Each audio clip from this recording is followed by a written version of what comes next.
there, my name's Vince from mymatevince.com, and in this video today we're going to try to fix up this little vintage Shuttle Voyage game here. It says game MG8, so it looks like a kind of copy of a Game & Watch by Sinitron. So I've put batteries in it. I haven't checked the batteries for voltage, but they're brand new ones, and I can't see anything happening here when I hold down mode or ACL. Nothing appears to be happening. Slightly worried because the screen looks weird. It's got kind of weird marks down the end here, so I hope it's not a screen problem, otherwise 100% it won't be fixable. Right, let's just double check the batteries. You can see they're 1.6 volts and 1.6, so 100% the batteries are okay. Right, while I'm undoing the two screws at the back there, I'll show you what I paid for it.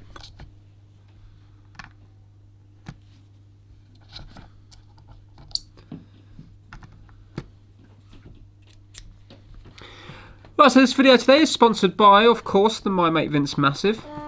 This month that consists of Saturnine Cinema, Operational 117, KitDigital.com, Kip Hakes, Max Rokotansky, Having Fun Repairs, Ellensburg Amplifier Repair and Service, Will Michaelis, Stephen Kilgore, and Chris Seal. This is a little bit different than the old Game & Watch. So we've got a transistor here. I don't remember seeing a transistor on the Game & Watch before. We've got a crystal up here. Coil, so that must be a little inductor. Do you know what though? It looks bodgy. Like the soldering looks a little bit non-professional. Let's strip it down a little bit more because I can't actually see anything wrong with that part there.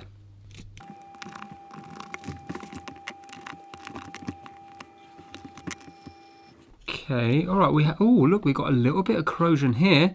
Could it be as simple as a bad contact on, maybe not, against there, probably unlikely. Let's see what's happening here. What have they, that's a little bit of a shame. They've done the polarizer, and I think the graphics are printed straight onto it, so you can't change the polarizer without having to reprint the graphics here. Can you see it's starting to fail around the edges? Yeah, it's a shame because on the Game & Watch they're two different sheets, but I suppose it's cheaper to do it this way, isn't it? To just print it straight onto there. Yeah, okay. Good news is the screen itself, I think, looks to be okay. And we've got little zebra connectors going down onto there. I think we should turn our attention to this tiny little bit of corrosion here. I think that might be okay.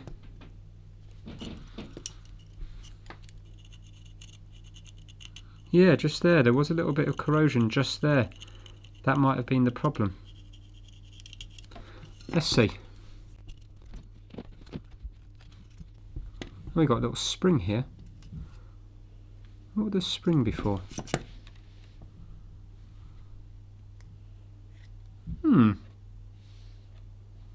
Nothing on that side there.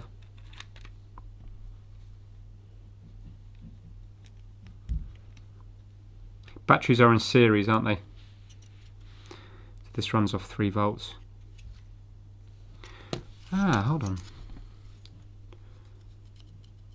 Bit of corrosion up here as well. Why would you need a spring against that there? What's that about?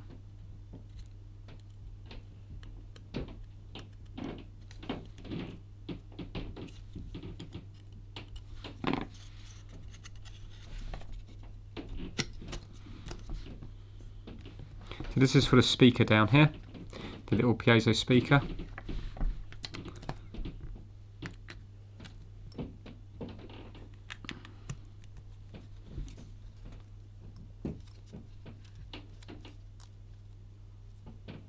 Oh, hold on, something flashed up there for a second. Look, everything there. Can you see that there? What? Okay, well, I'll tell you what we'll do. let's see if we can measure voltages. So let's see where these pads go to. So we've got a via here and a via here.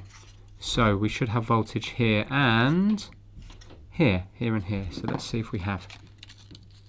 Well, where's that? Well, that goes to here and that goes to here. So let's see. Yeah, 3.1 volts. Definitely got voltage going there. Where does it go to after that? It goes down to this area here, which looks a little bit corroded. Let's see if we've got voltage between here and here. Yep, we have. Then it goes down to the coil, which we have. Does it go through the coil? Yes, it does. Let's have a look here.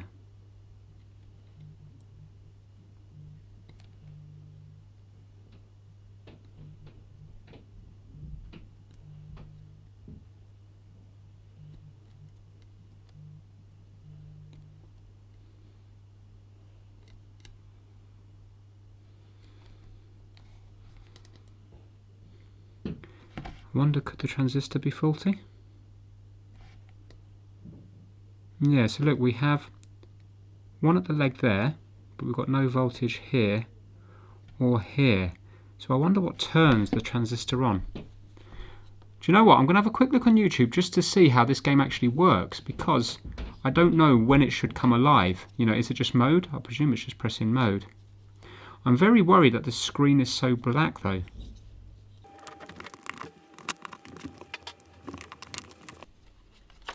I wonder, has the polarizer failed? Because how are you going to see anything unless it was like, unless it's supposed to be like that. Do you know what I mean? Unless somebody's already taken this apart and put it back together wrong.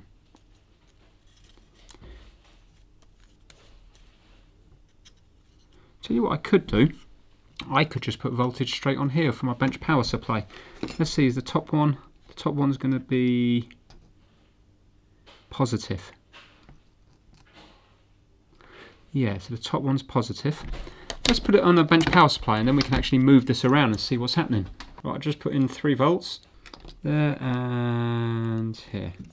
Oh, something flashed up there. Ah, look, look, look, look, look, look, look. Something is flashing up now. So, let's see if we can see anything when it's like that. Oh, we can. So maybe it is supposed to be like a reverse, you know, like a negative.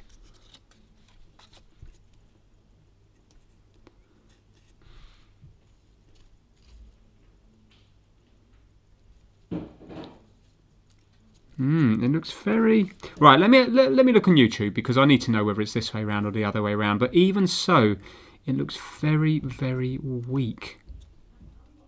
Okay, 100% it's like this here. So, that's what it looks like.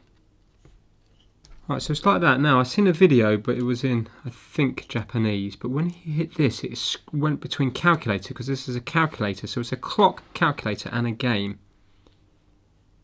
So it's definitely not working. And also, this is way too faded. So even though this was put in wrong, it's still there. It's still not working. Because this should be changing up here. And can you see bit by bit, there you go, the display's gone. Strange. Right, let's have a little closer look here now. Let's see this back bit, see if the back bit's affecting it at all. Because this will have a so this is a reflective film and a polarizer. But that to me looks to be okay. Oh look, Tronica.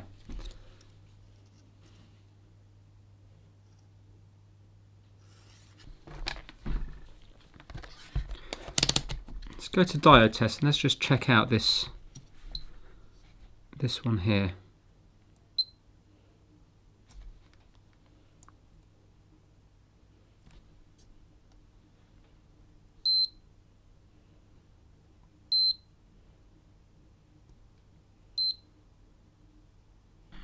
I think I might need to find out what this transistor is.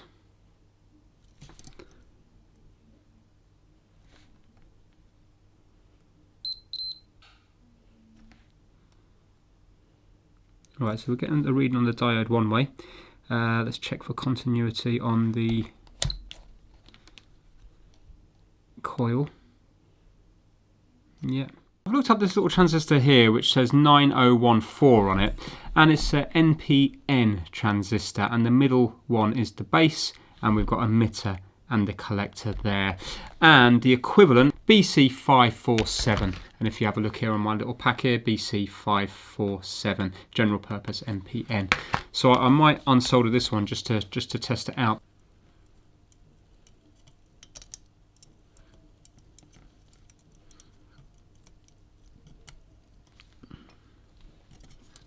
Do you like my new soldering wick that I got? Goot wick. After watching the coder, I got some of this off eBay. I don't know if it's real or not, but it seems to do the job. They're only about £2 something each, so I've got all different sizes, all different thicknesses for different jobs.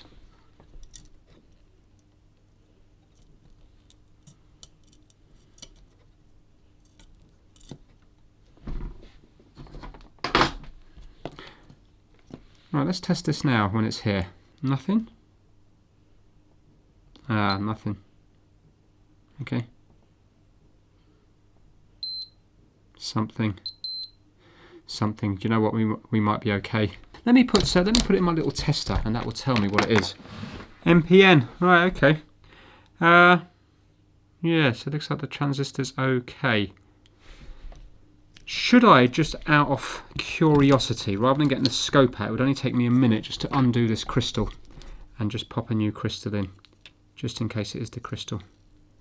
Just going to look up what this crystal is. I presume it's a watch crystal. It says KDS3E on it. Nothing's come up on the first few things of Google, but automatically it has brought up this one here, which is a watch crystal. So I don't know. I think out of everything, it's likely to be a watch crystal, because why would they use a more expensive crystal when they can get away with just using one of these? So I'm just going to pop this in and the transistor back in just to see if that makes any difference. If not, I think I'm going to have to take off the zebra connectors and give everything a good clean. Let's see if that fixes it. I'm not going to cut the legs back on this because I might be undoing it again.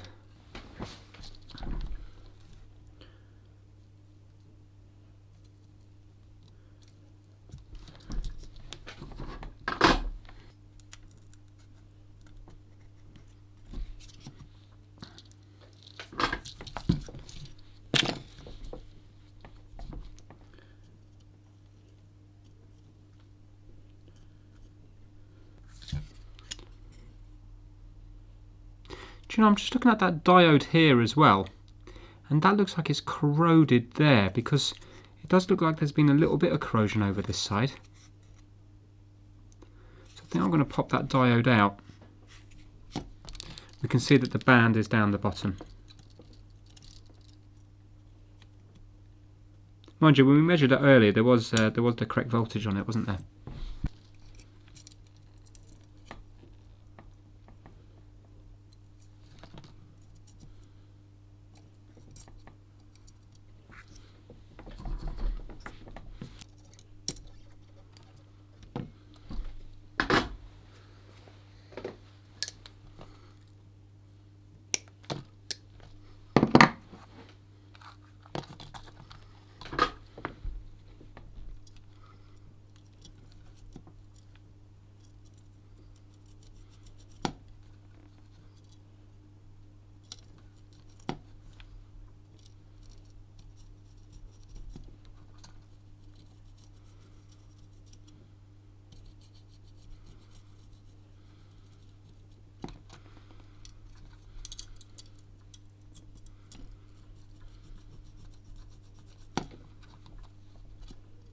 Yeah, look at that, there's a symbol under the diode there. There's quite a bit of corrosion on this side here.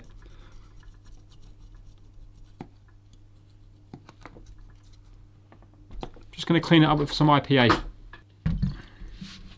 Just using some isopropyl alcohol.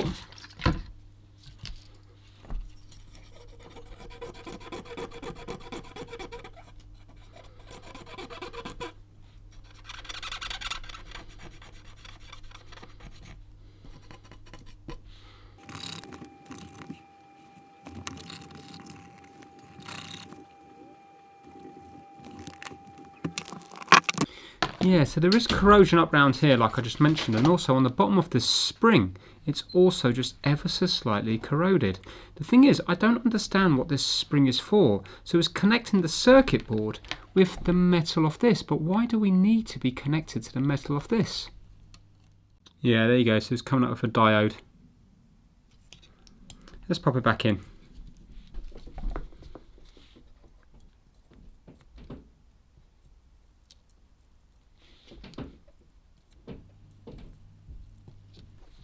Well, let's pop the bench power supply back on it and let's see what it does now. Oh, look at that now. There we go. Hold on, is it going to behave itself though? 1 second. Screen definitely looks nice and bright now, doesn't it? Really bright. Let's just see whether this mode button is going to work. Yes! Brilliant! There. Oh, hold on, is it doing other stuff?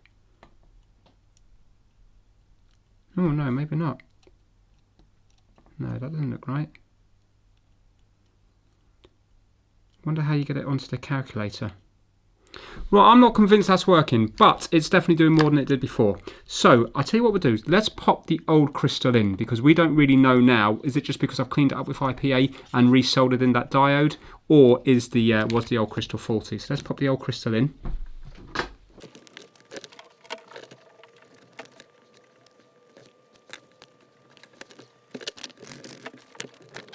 Oh, look, it's there, isn't it?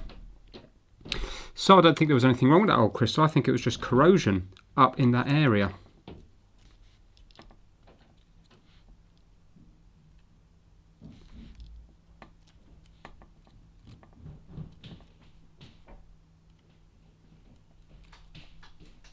Right, what I'm going to do is I'm going to clean up the rest of it and then put it back together and see if it starts working with that spring.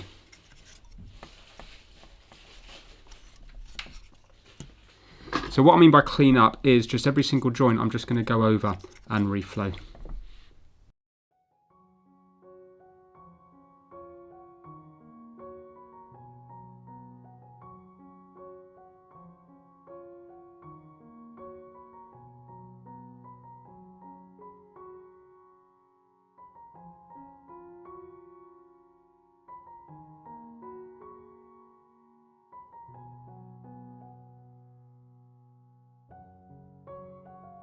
Pop the spring back in, the mystery spring.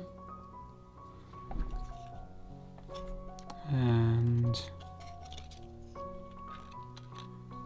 there.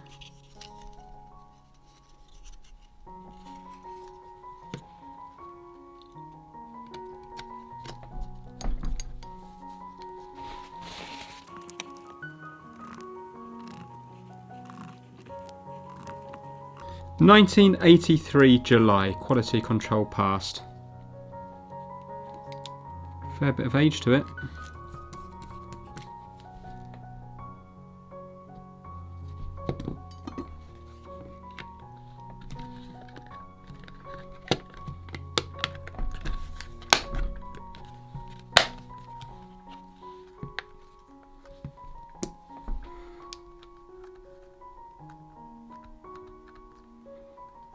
No.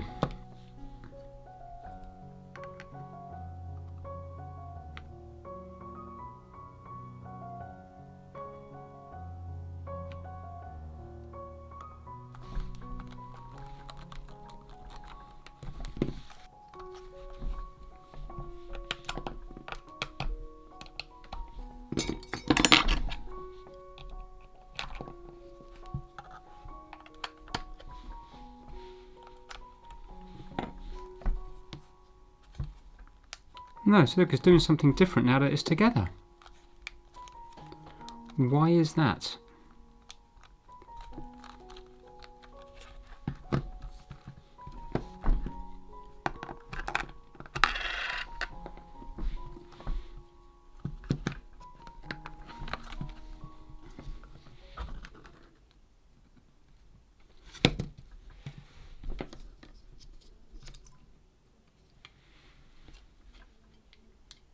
It's not coming up now.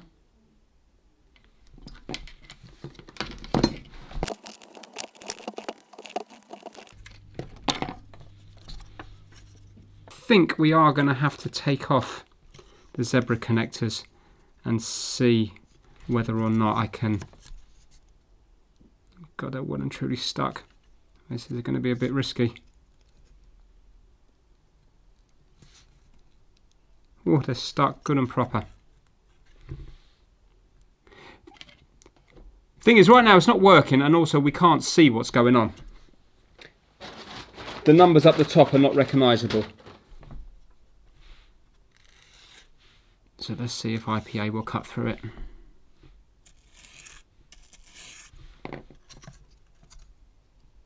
There we go. Right. Ah, could be a little bit of corrosion up here as well. Possibly. Let's take this off again. Yeah, it looks, well, only a tiny bit iffy just here. Let's have a look at the bottom one. Bottom one looks okay. Let's give it a clean and put it back together.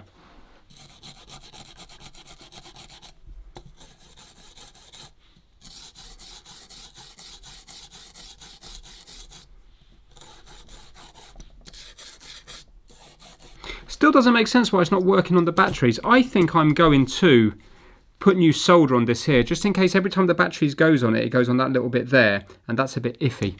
So let's just flood this area with solder.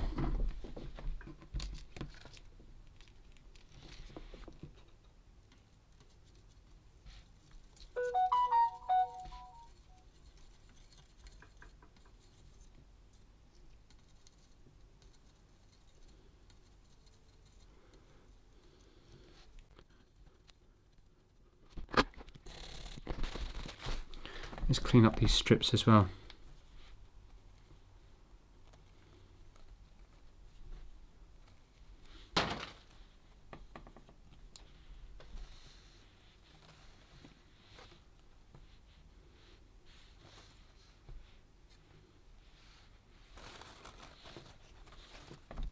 And we're going to just gently clean the screen.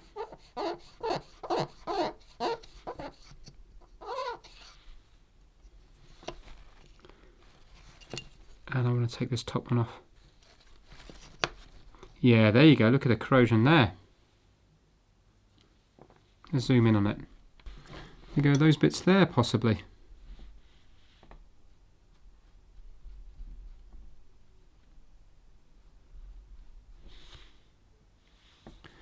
Yeah, look.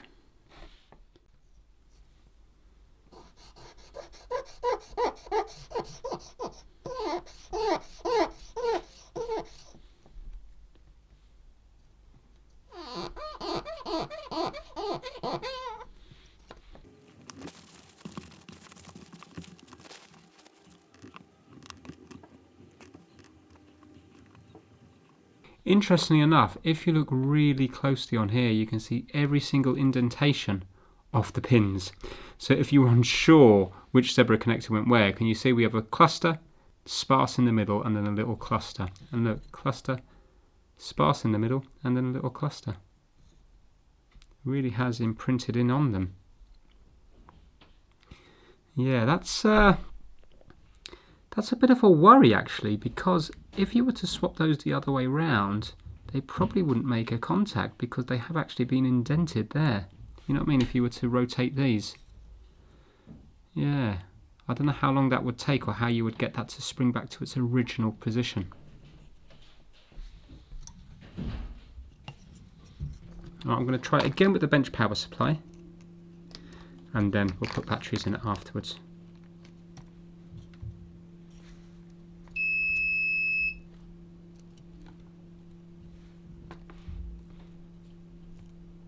Yeah, this is worrying. This is worrying. Yeah, I think those zebra connectors are going to be my downfall on this one. Let's put it back into the case and see if it aligns itself.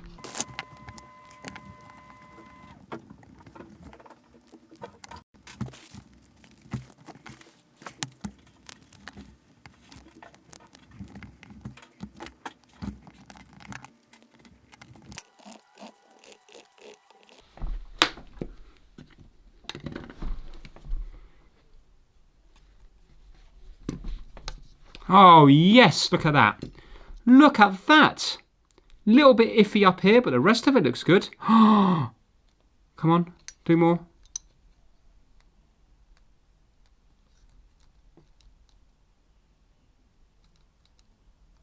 Oh, it works. Look, look, look.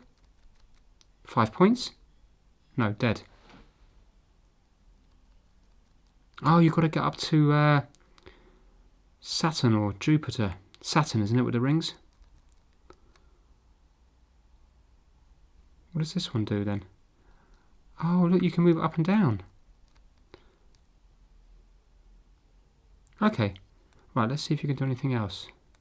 Game A. But let's say if I want to do calculator and stuff. Why is it kind of obsessed with just showing the game?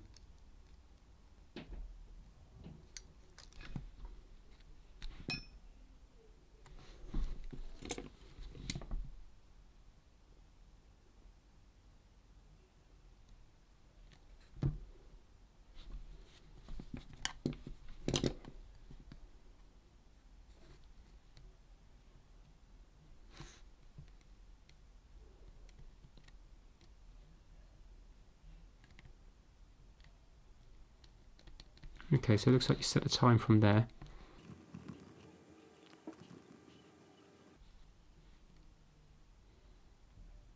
Oh, and it's counted up in seconds. So 100% it's counting properly. So that's all good. Is this calculator? 6 times 5 equals 30. Yes. 3 times 3 times 3, 27. There we go. Well, I think we have fixed it. 7 divided by 2. Yep, there we go. Right, let's put the back on and see if the sound is... Oh, game A and game B. Oh, there we go. Now we're doing it. Now it's doing it. So it just needs to be reset as well. So this was corrosion damage. Let me just see what game B is. Game B.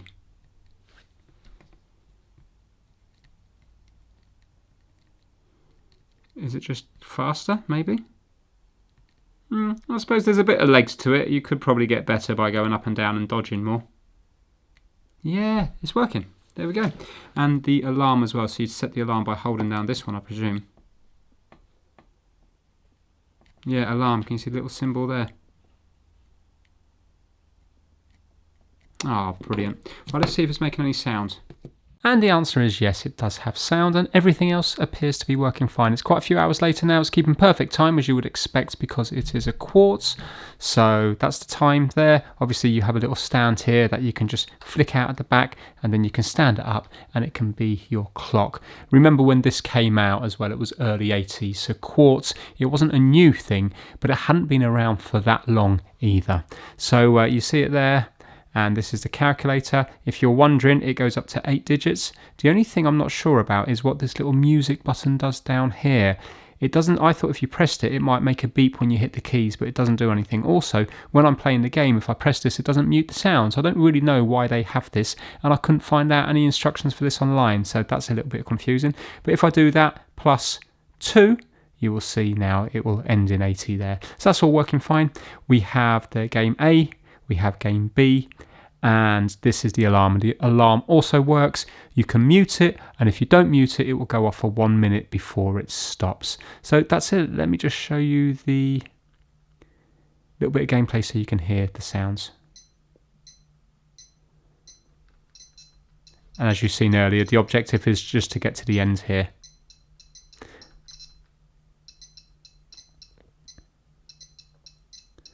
So yeah, believe it or not, these are... there is a market for these. They are collectible. So you can get them for about £35 for a working one in bad condition. Worse than this. This is actually in quite good condition. But if you have the box and stuff, then they can go up to like a couple of £100. Whether they actually are worth that or not, I don't know. But yeah, I enjoyed this. So all that was wrong with this one was corrosion on the inside, but yet there was a fair little bit of work to do, having to take the zebra connectors off and seeing that tiny bit of corrosion. But yeah, there we have it. So that's that one. Game B just seems to be a little bit faster. And yeah, that's it.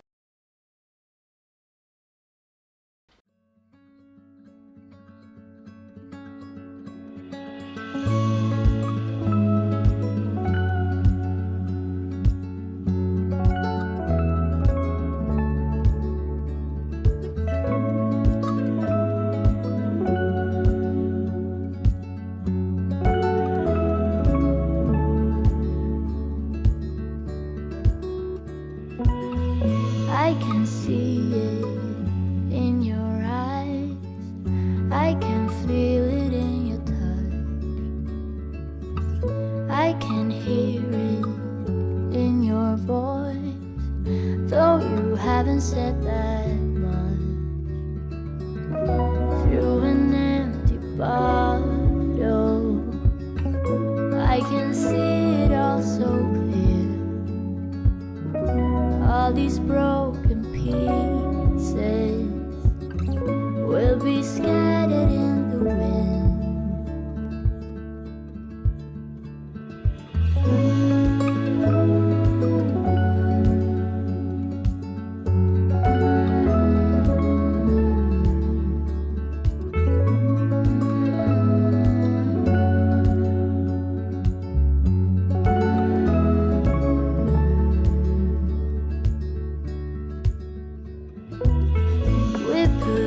With it for far too long.